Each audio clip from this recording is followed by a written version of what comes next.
Силерге интервью бериш просто уят.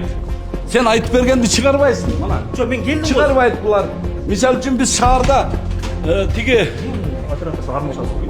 Жок, кой тибегиле. Жок, астыңызга келдим бе? Мен эмне болуп атат? Эмне казып Бизде силерге уурубузбу же кесепетибизби же Афганистан кылып койдукпу бу жерди? Ош шаарынын мэри Жанар Акаев дайындалганынын 100 күндүгүнүн алкагында калаада жаңы 10 сквер ачып пайдаланууга берди.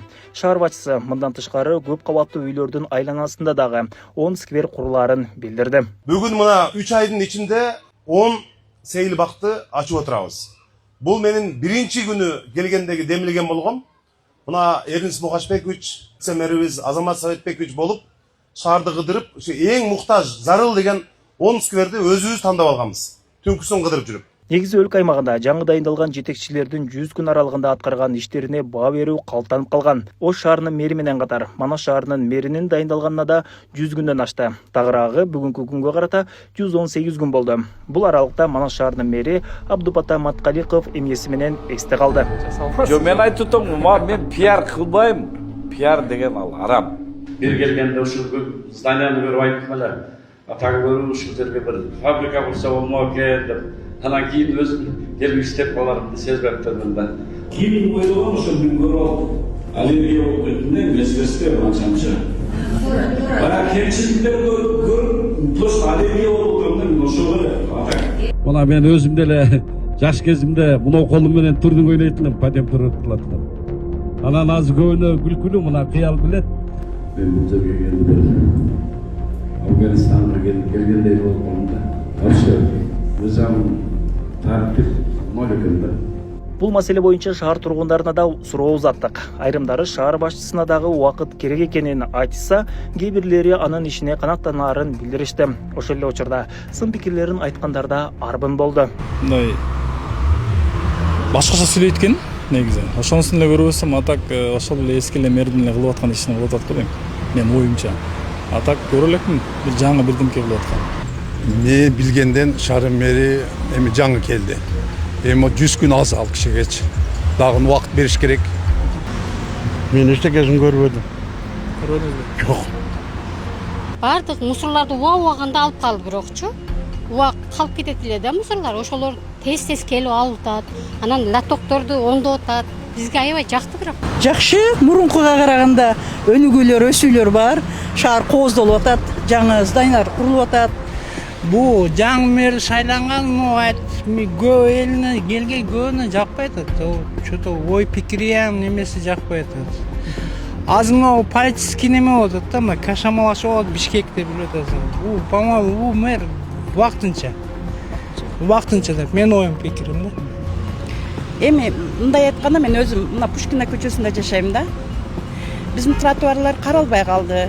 Алиги тротуардын четиндеги чөптөр Эрнис Ормоков барында аябай сонун тазаланып турат эле. Азыр вообще тазаланбайт. Чөптөр орулбайт. Жана арчаларга суу куюлбайт. Мындан сырткары шаар мэри дайындалган күндөн бери аткарылган иштер байкалбай жатканын айткандар да бар. Алардын пикиринде азырынча мурдагы мэрдин баштаган иштерин улантуу менен гана чектелип, өзүнүн жаңы долбоорлорун сунуштай элек. Мурдагы жетекчилер кантип иш алып барышты, бирөөлөр жакшы көрүп калып коюп койгон мэрлер кантип иш алып барып атат. Бардыгын эл көрүп турат. Эл менен ойношпош керек. Элдин назары жаман, элдин каргышы жаман. Көрүп атабыз го. Мен ушу жаңы мэрдиге айтарым, 100 күндөн өтүп калыптыр, эч бир алгылыктуу нерсе жасаганын мен лично өзүм көргөн жокмун. Же өзүнүн проектисин көргөн жокмун. Көрүш эмес, уккан да жокпуз. Манас шаарынын мэри Абдупата Маткаликовдун 100 күн аралыгында кандай иштерди аткарганы тууралуу маалымат алуу үчүн шаар мэриясына кайрылдык.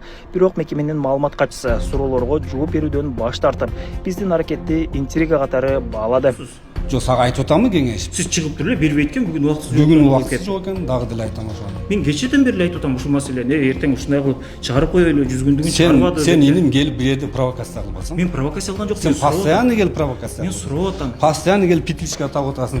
Биздин телеканал аймактагы тургундардын көйгөйлөрүн жана маселелерин дайыма чагылдырып, тиешелүү жетекчилерден маалымат алып берүүгө аракет кылып келет. Бирок Манас шаарынын мэри элдин кайрылууларын жана биздин суроолорубузду провокация катары кабыл аларын айтып, телеканалдын ишмердүүлүгүн айыптаган сөздөр менен чектелди. Келген дайындалганыңызга Силерге улуттур. Силерге интервью бериш просто уят. Себеби кече биз жаңы долбоор менен тиге миңдик турбаларды алып өтүп атсак канализацияны. Силер болсо бир түшүнбөгөн эле адамдарга маалымат берип атасыңар. Силерге вообще интервью бериштин шермендесиңер да, просто шерменде. Силерди телеканал деп айтышка болбойт. Потому что шаар күндөн күнгө өсүп атат. Биз ошо канализацияны чоңойтойлу десек, силер башка жака буруп атасыңар. Ошондуктан сагышан каналга вообще интервью берген болбойт. Ошентип, биздин ишмердүүлүгүбүздү провокацияга теңеген шаар мэри 100 күндөгү аткарган жумуштарын жана алдыдагы пландарын айтып берүүдөн да баш тартты. Тиги жок, кой тибегиле. Астыңызга келдим. Силерге вообще интервью бербеш керек. Жок, астыңызга келдимби? Эмне болуп атат? Эмне казып? Бизде силерге уруубузбу же кесепетибизби же Афганистан кылып койдукпу бу жерде? Ошол маселе боюнча астыңызга келдим го, өзүңүз суроого жооп бербей койбодуңузбу? Сага вообще жооп бербейм, сен Жок, хорошо, мейли 100 күндө эмне жумуштарды аткардыңыз? Сенден сурабайм. Эмне жумуштарды аткарасыз дагы? Эмне планыңыз бар? Сага айтпайм, башкага айтам. Ал ортодо ынтымак ордодон бүгүн 18 июнда кечке жуук Манас шаарынын мэри кызматтан алынганын маалымдашты. Ошентип, дайындалганына 118 күн болгон кала мэри отчеттун берүүгө жетишпей калды. Дастан Осмонов, Замирбек Тойчубаев, Регион.